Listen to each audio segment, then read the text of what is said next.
Alright, hello citizens of the Nigelverse. It's Nigel once again, and this is going to be another wrestling review. So, the good thing about reviewing modern pay-per-views slash PLEs is the content.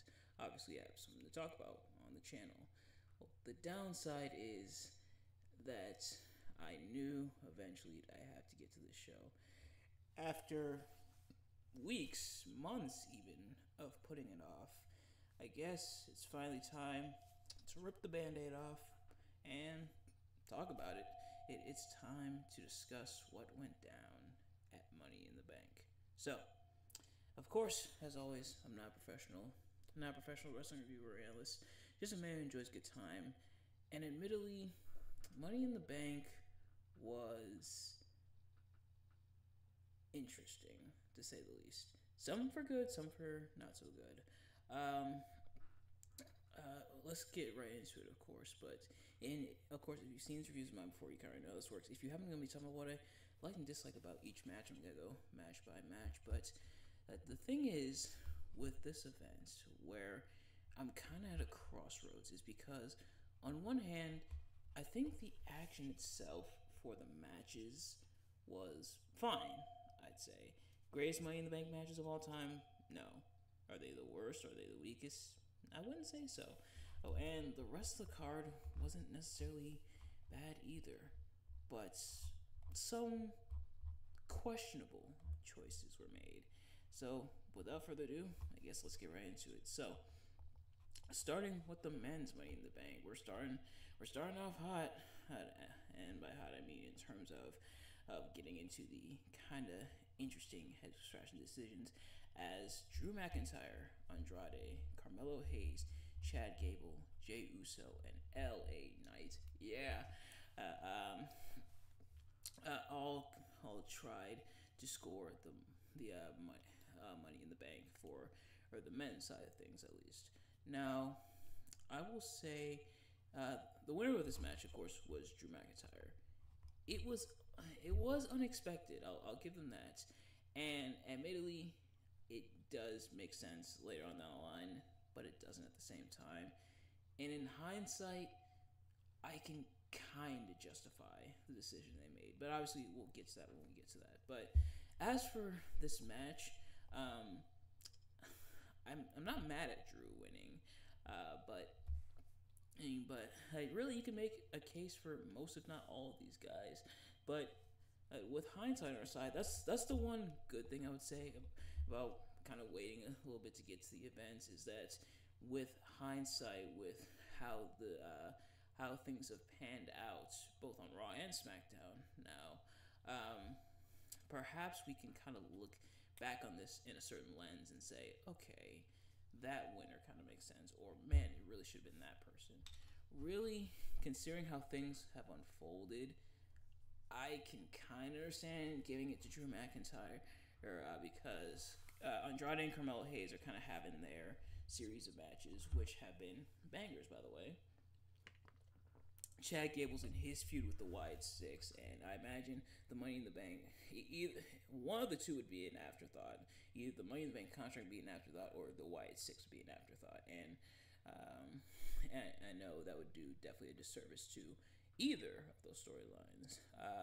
And Jey Uso, I can see but he'd probably lose it as well to the world champion Gunther, and obviously we'll get to that when we get to SummerSlam.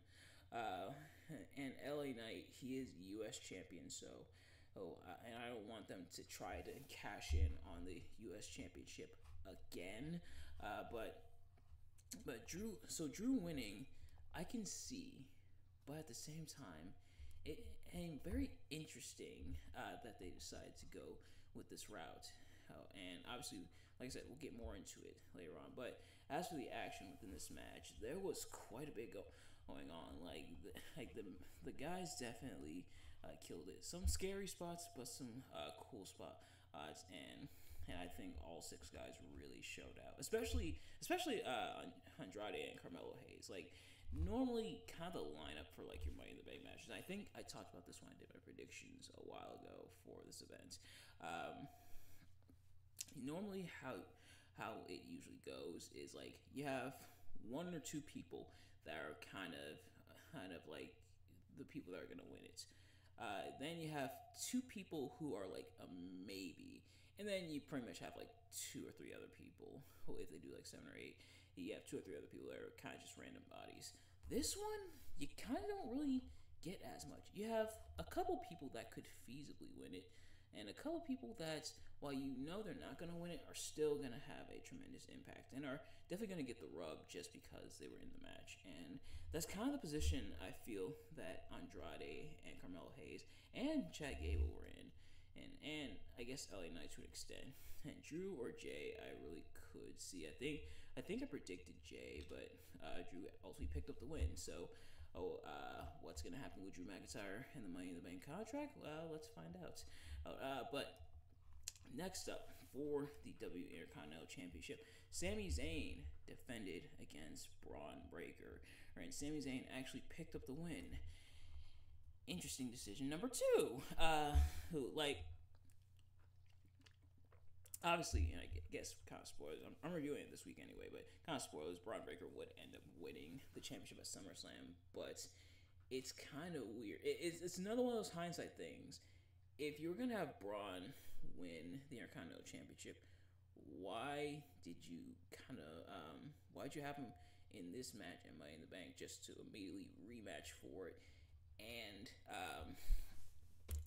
just win it at SummerSlam? Why not just have him win it here? Why not just have him win it at SummerSlam and have Sami Zayn face and beat somebody else? Because it felt kind of weird, like having Braun Breaker show up in this match just to lose and then just to get the win at SummerSlam. Unless this match is kind of a litmus test and they wanted to save the big moments for SummerSlam, that being the big moment of Braun Breaker winning the championship, which is what people had kind of theorized, but it was admittedly a bit strange how they went about this and having Sami get the win. But Sami comes out as the underdog. Of course, Braun does his thing, almost slips on the ropes. This was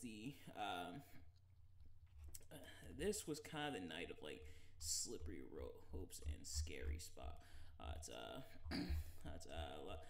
quite a few people slipping on the ropes. So that might have been Clash of the Castle. But you know, slip. No, I think never mind. I think that was Clash of the Castle. But I mean, slips happen. They're a part of it.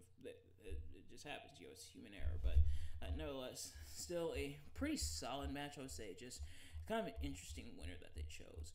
But we're just getting started because next up was the World Heavyweight Championship match as Damian Priest defended against Seth Rollins. And at least at first, so the stipulation going in was that if Seth Rollins had lost, he would not be able to challenge for the World Heavyweight Championship again. So kind of having those stakes there, and it was kind of a case of would they actually bar Seth Rollins from challenging for the title, at least while Damian Priest is champion? The answer would turn out to be yes, as Damian Priest picked up the win here in a pretty solid encounter. But, of course, Drew McIntyre did cash in, made it a triple threat, just to be thwarted by CM Punk. So this was continuing the feud between Drew McIntyre and CM Punk. Of course, CM Punk cost Drew McIntyre back in Scotland, and now is costing Drew McIntyre again. And this was after like Drew McIntyre beat him down, bloodied him up, and stuff like that. And so CM Punk out for revenge, essentially here, going after Drew McIntyre. And also, I kind of mentioned this in a previous video. Yes, the audio is there, and yes, it is bugging me. I've tried to fix it, but still no dice, so please bear with me. But yeah, Drew McIntyre cashing in here, failing his cash-in. I feel like when it comes to failed cash-ins, and you may be asking, hey, do you feel like cash-ins should there be failed cash-ins? I would say yeah, but limit it to like maybe a small handful. Like having the cash-in rate be not at 100%, I think is fine, because the Money in the Bank doesn't necessarily guarantee a world championship win, just like winning the Royal Rumble doesn't guarantee a championship win. And so I would get having one or two like failed cash-ins, and for the most part, WWE I feel like has done a bit too many, or at least a little too close together. Like it was only a couple years ago that Austin Theory failed his cash-in on the U.S. title. I need to mention on the U.S. title, but as for this one here, this is a decision that really confused a lot of people and really rubbed some people the wrong way, because it felt like the Money in the Bank cash in was kind of wasted just to further the story between Drew and Punk. Now, could they have still furthered the story between Drew and Punk without without sacrificing the Money in the Bank and without popping it on Drew McIntyre? I would say, yeah, and a lot of people felt that at the time. But even with hindsight, I think popping the Money in the Bank on someone else, maybe go ahead and pop it on Jey Uso, I would say, and have like CM Punk cost him in the ladder match, I think would have been the better choice. Like, I'm not against Drew and Punk continuing their rivalry, especially as it leads into SummerSlam and then Bash in Berlin, and now even Bad Blood. But it's wasting the Money in the Bank contract. It really didn't sit right with me, unfortunately. And I'm someone who tries to be as optimistic as possible and try to give WWE the benefit of the doubt as much as I can, and to an extent AEW as well. Like I'm definitely more of a wait and see kind of guy. That's kind of how I've always been, but I don't know if that was the right choice. It's like, in hindsight, I could see them trying to justify it being the right choice, but especially in the moment, and even kind of looking back on it, I don't think I would have sacrificed the Money in the Bank contract that way. But that's just me. Like I said, it makes sense in the grand scheme of things, and it's not about Drew McIntyre finding redemption. It's more about Drew McIntyre being punished for his misdeeds. It's less about the stuff happening to him and more how his reacting to it is going to lead to his own misfortunes. And essentially being his own worst enemy. Is kind of what they're going for. And so, like I said, that's why I get it from that front. But I don't think sacrificing Money in the Bank in that way was the right move. Let me know in the comments what you think. I feel like a lot of people did feel that way, which is why a lot of people especially didn't look upon this as fondly. For all the things that people didn't look upon that fondly for Money in the Bank, this was definitely, possibly, I would say, perhaps chief among them. But nevertheless, so Seth Rollins officially couldn't challenge for the World Heavyweight Championship as long as Damian Priest was champion, which they immediately tried to retcon the following night on Raw, or a couple days later on Raw, I should say, where Damian Priest was like, you know what, gentleman's agreement is off because of Drew McIntyre's involvement. You can still challenge for the World Heavyweight Championship, which is like, wow. So I guess that makes that whole stipulation for nothing. But yeah. But next up, it's the women's turn in the women's Money in the Bank ladder match, as Tiffany Stratton, Chelsea Green, sorry I can't do it the way Samantha Irvin does it, Io Sky, Lyra Valkyria, Naomi, and Zoe Stark sought the women's Money in the Bank. And between the men's and women's ladder matches, I definitely got to go with the women's being better.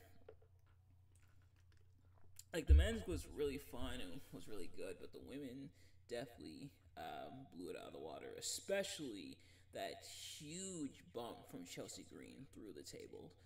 All the props in the world from her there. She must have taken a pointer or two from Matt Cardona. But all the props in the world to her for that bump.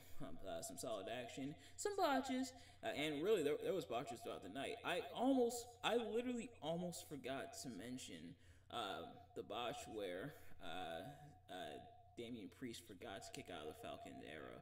Oh, and the ref kind of had to bail him out. It does happen, but it did look pretty bad, admittedly. But yeah, so some botches is here and there, but otherwise, I would say a pretty solid match. And Tiffany Stratton gets the win and got her own custom Money in the Bank briefcase. Now, I will say, Tiffany Stratton, like, you kind of saw it coming with how they did her custom Money in the Bank briefcase, but maybe it's just me, but it's a lot tamer than I thought it would be. I was expecting a lot more of, like, bedazzling, bejeweling, stuff like that, and we didn't really get that. It's pink and stuff like that. It very much looks like Barbie, but I was expecting a lot more like glitter and like bedazzling and stuff like that.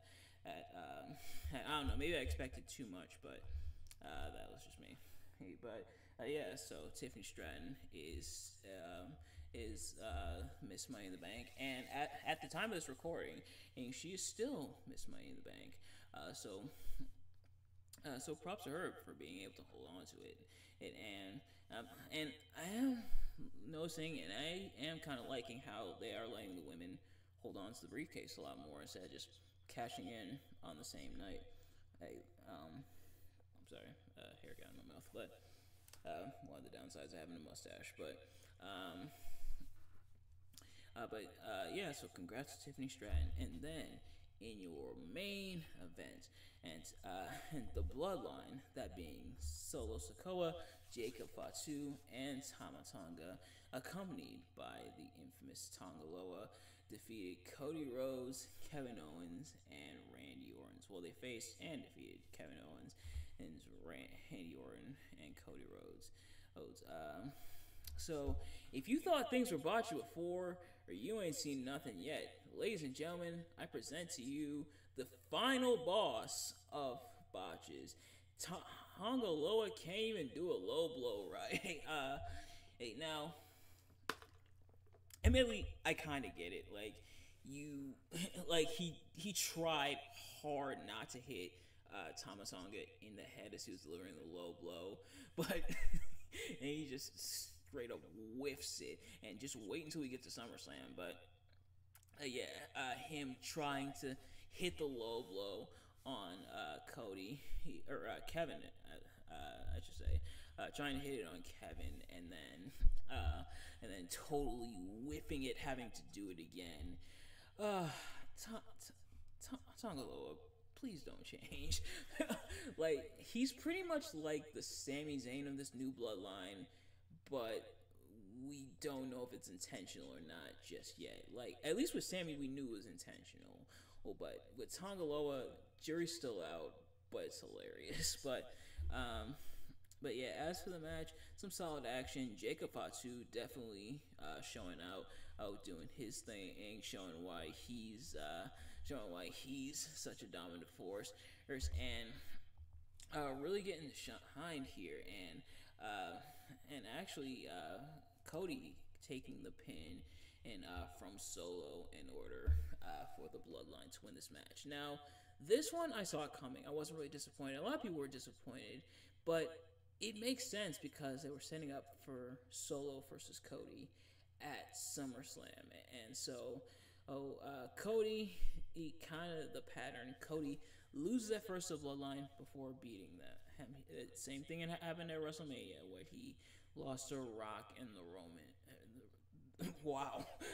Lost to The Rock and Roman. And I swear, Roman better come out on SmackDown as the Roman. If he does, you heard it here first. But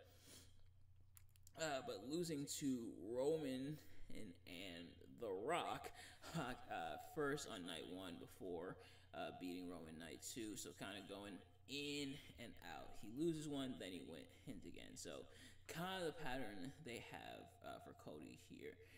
So it makes sense in that regard. But I would say still pretty solid match. And like I said, for the show, solid action. And there was a number of botches, which happens. You know, so I don't bring up botches all that often in these videos because botches happen. They're just a part. There's not even just in the business. That's just people. Well, like we botch sometimes. We as people. We mess up sometimes. Sometimes we slip. Sometimes we trip. It happens. As long as nobody gets super seriously hurt, I kind of brush it off. But yeah, the between the botches and kind of the interesting head scratching decisions, it's one of the reasons why Money in the Bank perhaps wasn't looked as fondly upon as it could have and possibly should have been. But they can't all be tens under the Triple H regime. But as for the strongest and weakest match of the night, the strongest I'm probably gonna give to the women's Money in the Bank ladder match. They absolutely killed it. As for the weakest, maybe the Intercontinental Championship match, but that's only really by comparison. It was still a decent match, but yeah, that and the kind of interesting winner of that match kind of left a sour taste in a lot of people's mouths. But nevertheless, that is going to do it for this review. Thank you all so much for watching. Hope you enjoyed. If you did, please do me a favor: like, comment, subscribe, share it with your friends, and turn on post notifications so you know every time I upload a video, see as soon as it drops. And let me know in the comments below your thoughts on Money in the Bank and my review of Money in the Bank. Did you like Money in the Bank? Did you like my review of Money in the Bank? Hey, feel free to let me know how late I was, because I was very late with this review, and I will see you guys later. Peace.